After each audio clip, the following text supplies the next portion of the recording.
taking of Western hostages in an attempt to extort money from Europe and the US is a growing consequence of unrest across parts of the Middle East.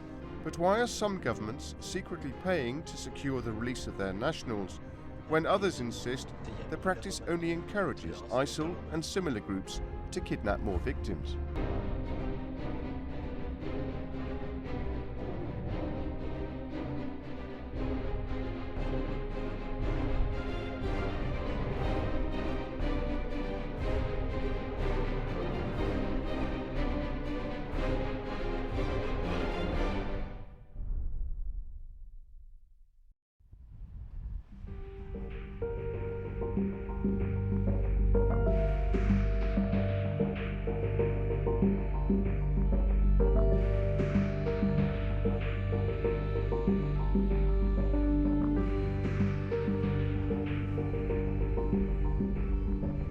French freelance journalist Nicolas Hénin is lucky to be alive. For now, he lives and works in Paris. But he spent years covering the disintegration of Iraq, and then Libya, and then Syria.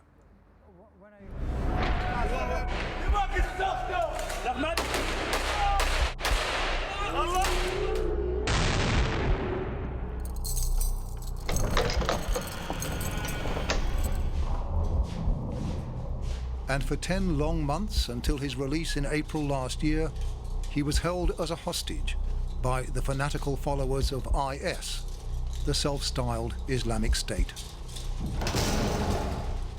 Crammed in with up to 20 others in a series of underground cells in the Syrian cities of Aleppo and Raqqa. 5 of them, 2 Britons and 3 Americans, are now dead. Of the others, all but 1 are free.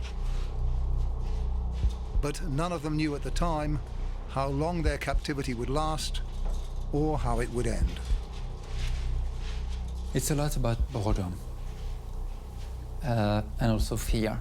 But I would say that boredom is probably the most important feeling, even before fear. We were stuck in a small room, in a very small place, and we had, well, often no more than 1 square meter for each of us. We had very little light, with nothing.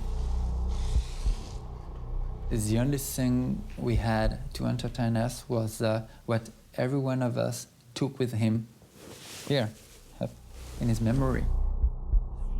Since his return to Paris, Hénin has become a minor celebrity, partly on the basis of a children's book that he conceived in his cell with illustrations by fellow hostage Pierre Torres. Will Daddy Hedgehog come home? The book started, Hénin explains, with a game some of the hostages played to pass the time. L'idée c'était quel animal t'incarne bien, quel animal aimerais-tu être. Et puis moi, à un moment, j'avais évoqué le hérisson, et puis ça avait provoqué un déclic chez Pierre qui m'avait dit le soir même, tu sais Nicolas, il y a un truc quand même très sympa avec le hérisson, c'est qu'il rentre toujours à la maison. In his book, Daddy Hedgehog is taken away in a picnic basket, and after many adventures, finds his way home. In real life, Nicolas Hénin, Pierre Torres, and 2 other French journalists were reunited with their families just over a year ago. In fact, in the space of a few months last year, 15 of the 20 or so hostages who crammed Nicolas Hénin's cell were freed. Journalists and aid workers from 7 other European countries, as well as France. All their governments deny that they pay ransoms. The only thing that I know for fact is what President Hollande, the French president, told me when I arrived in Paris, right after my release. He told me, looking me into the eyes, France did not pay.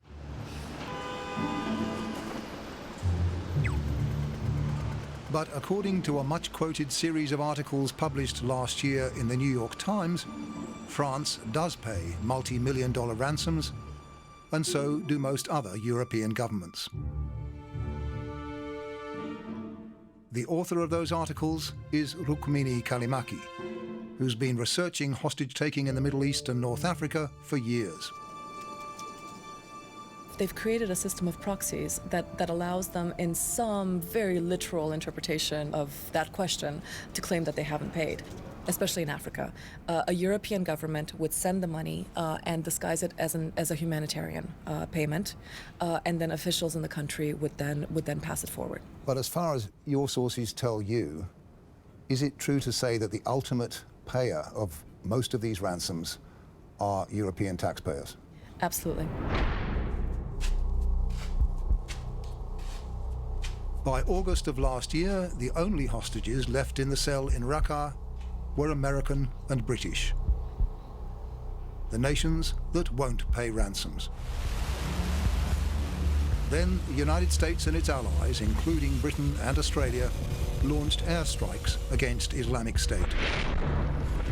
Between August and October last year, Islamic State posted graphic videos of the murder of 5 hostages. 3 from the United States and 2 from Britain.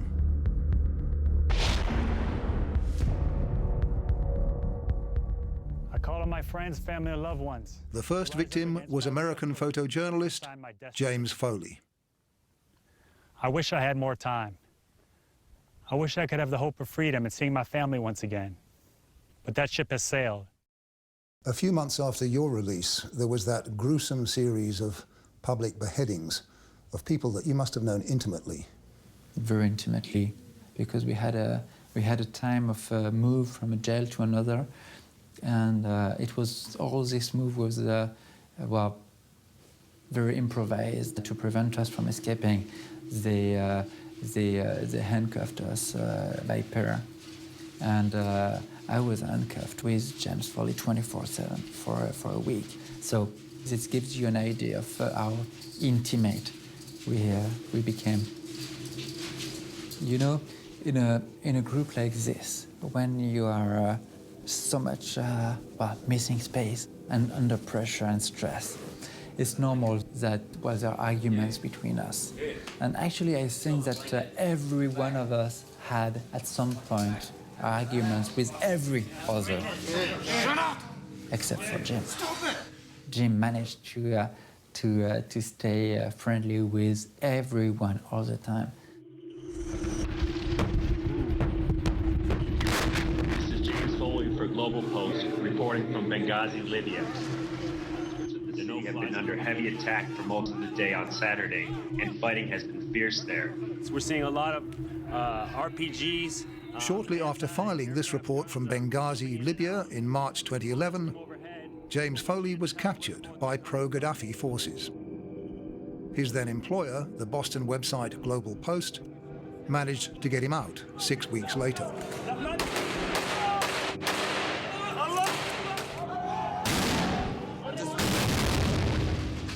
The fight for Aleppo began But in 2012, Foley insisted on going into the field again, to Aleppo, where the Syrian civil war was raging. The fighting continues day and night.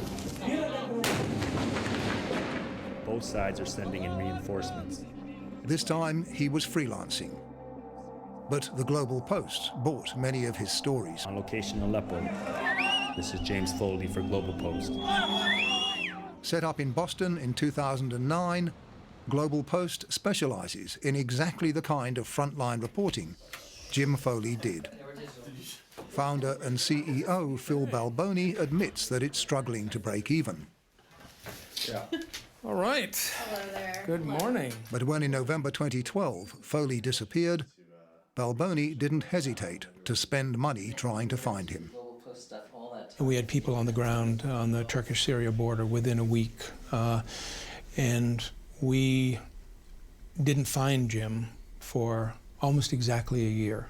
That was November of 2013, and very soon after that, the first email from the kidnappers arrived. The hostage takers put a price on Foley's head, 100 million euros. We didn't believe that that could be a credible, serious offer. I mean, 100 million euros is a stunning amount of money. No one was capable of paying a ransom like that. No government would be likely to do it. But there was an upside. In the same email, the kidnappers invited the Foleys to submit 3 questions to prove their son was alive. Jim's brother Michael worked very hard on crafting those questions so that they couldn't be researched on the internet or on Facebook or something like that, you could only know them, it would only be in Jim's head. So off they went, and a few days later they came back and they were all answered absolutely perfectly correctly. So we knew without any doubt that these people had Jim Foley. And when he was returned to his cell in Aleppo, Jim Foley knew, after 13 months of silence, that his captors were in touch with his family. He was crying. He was so happy, he was crying. Okay, because when you are asked for a proof of life question, it's not only a proof of life of you sent to your relative, but it's also a proof that the outside world still exists and knows that you're alive. The proof of life still, yes, gives you hope. But for Jim Foley's family, hope soon gave way to frustration.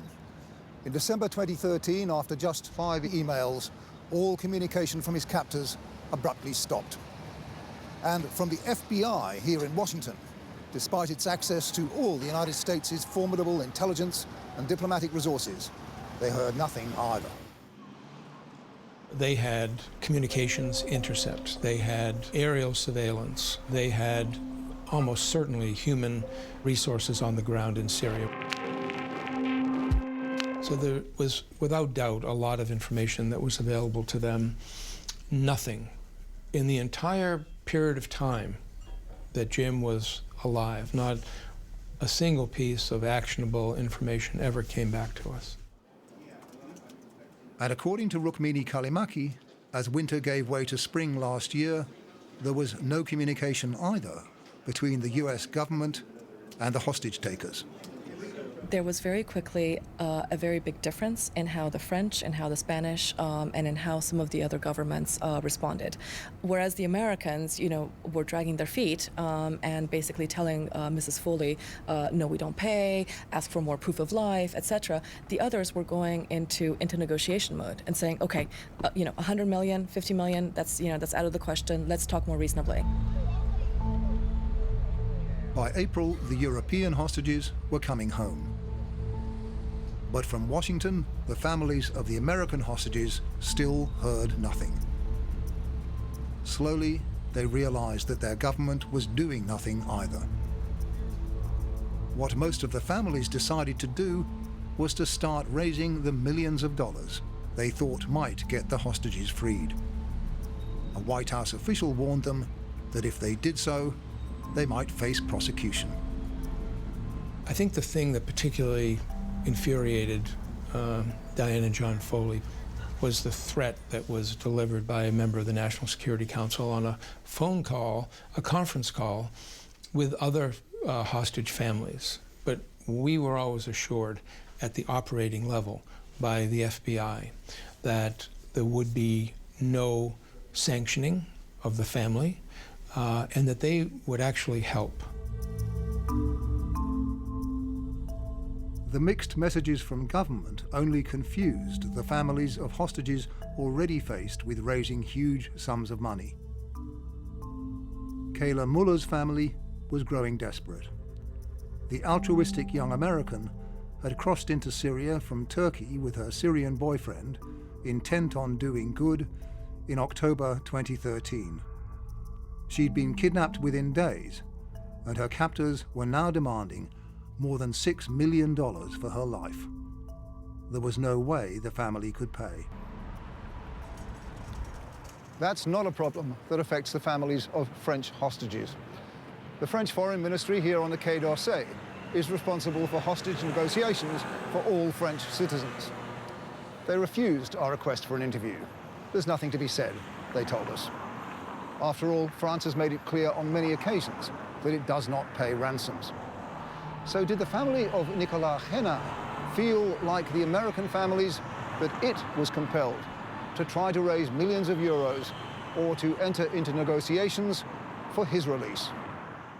No, because French government does not allow a private person to pay ransom or to negotiate, even to discuss with hostage takers. So my family, I'm extremely happy to be French, because I'm very happy of the way the French government handles this kind of situations. Here's the central paradox. The French government, and for that matter, every other European government I know of, insists that it doesn't pay ransoms. And yet, here you are. Let's not be naive. I know that there have been a compensation given to the group for my release. I just don't know what it was. But somebody surely paid. Paid or gave something else, I don't know. Comme tous les députés sont élus par 140 000 électeurs. Donc ici, exactement 19 300. I met Alain Marceau in Dubai in the United Arab Emirates. French citizens, wherever they may live, have a vote and a member of parliament. Marceau represents those who live in East Africa, from Somalia to Cape Town, and throughout the Middle East. He's a member of the centre-right opposition, and he's one of the few French politicians prepared to discuss the delicate subject of hostage ransoms. After all, it's a topic of deep interest to his constituents. Le gouvernement français dit qu'il ne paye pas de rançon. C'est vrai, le gouvernement français ne paye pas de rançon. Mais lorsque nous avons des otages français, quelqu'un paye une rançon. Somebody pay, I don't know who, but somebody pay. It's impossible to make somebody free without paying. When you are French, perhaps if you are Australian, American, or British, it's possible. French, no, we pay.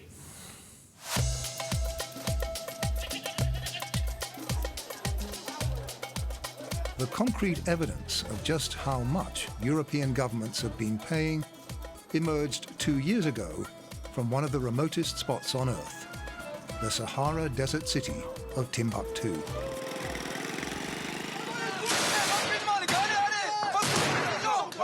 In late 2012, the French army intervened to check the advance of Islamist rebels who called themselves al-Qaeda in the Islamic Maghreb. They were threatening to take over the entire nation of Mali. In January 2013, the French pushed the Islamists out of Mali's northernmost city, Timbuktu. The border man put fire here, and you see, you can see how it's all manuscript for 15th century. The al-Qaeda fighters had destroyed much of Timbuktu's precious library. But ironically, the Islamists did not destroy their own documents before they left the city. Rukmini Kalimaki, who was then heading the Associated Press's bureau in West Africa, got to Timbuktu. I found thousands and thousands of pages of documents that these people had left behind. The documents proved beyond doubt that hostage-taking had become big business for al-Qaeda branches in North Africa and in Yemen. For example, one was a letter from Nazir al-Wuhayshi, the head of al-Qaeda in Yemen, to his fellow militants in North Africa. He talks about how, in his own experience in Yemen, 50% of their operating budget was coming from the spoils of kidnapping. I mean, it's stunning. You know, they, in their own words, they're making clear that kidnapping and ransoms that are always paid by European governments have become their lifeline. I've been taken hostage on the 21st of Ransoms paid for hostages like Austrian Dominik Neubauer. I appeal to the Yemeni government, to the Austrian government, and to all other governments concerned, and to the European Union, to give them what they want. Otherwise, they will kill me 7 days after this video is published.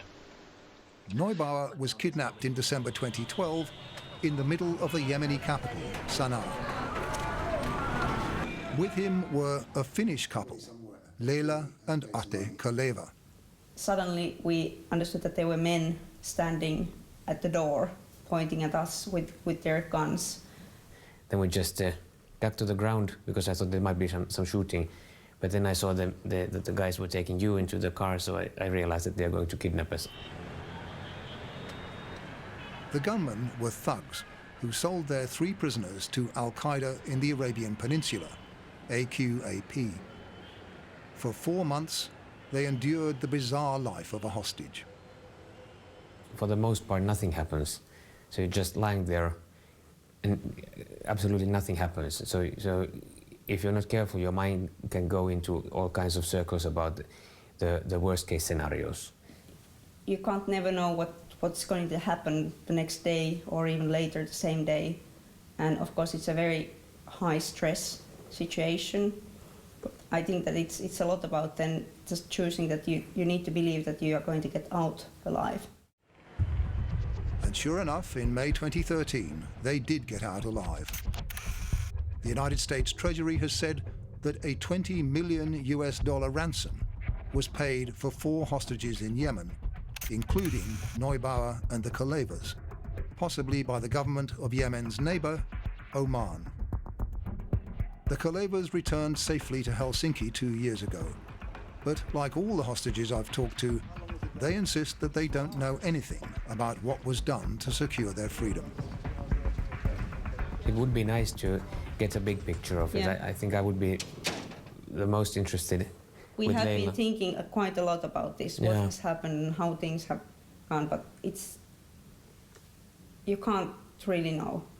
Do you think that somebody paid a ransom for you? To my understanding, Finland has not paid any ransom, and Finland is part of the international agreements not paying any ransom, and that's my understanding. So. But surely, after all, you're here, somebody must have paid. What I believe is that the guys didn't release us just because they were suddenly feeling sympathetic or regretting that they were doing this hostage taking. So, but apart from that, I couldn't really say anything about this. I'm just happy to be alive. I don't really care about the rest. And I'm happy that my wife is alive too. The most important thing for us is that we are here, back in Finland, and we are alive, and we are healthy. So after that, it doesn't really matter what has happened. But it does matter deeply to the grieving families of dead British and American hostages. Stung by their criticism, the Obama administration has reviewed its hostage policy. The government will no longer threaten to prosecute families who try to pay ransoms for American hostages held overseas. But the bedrock policy, that the US government does not pay ransoms itself, hasn't changed.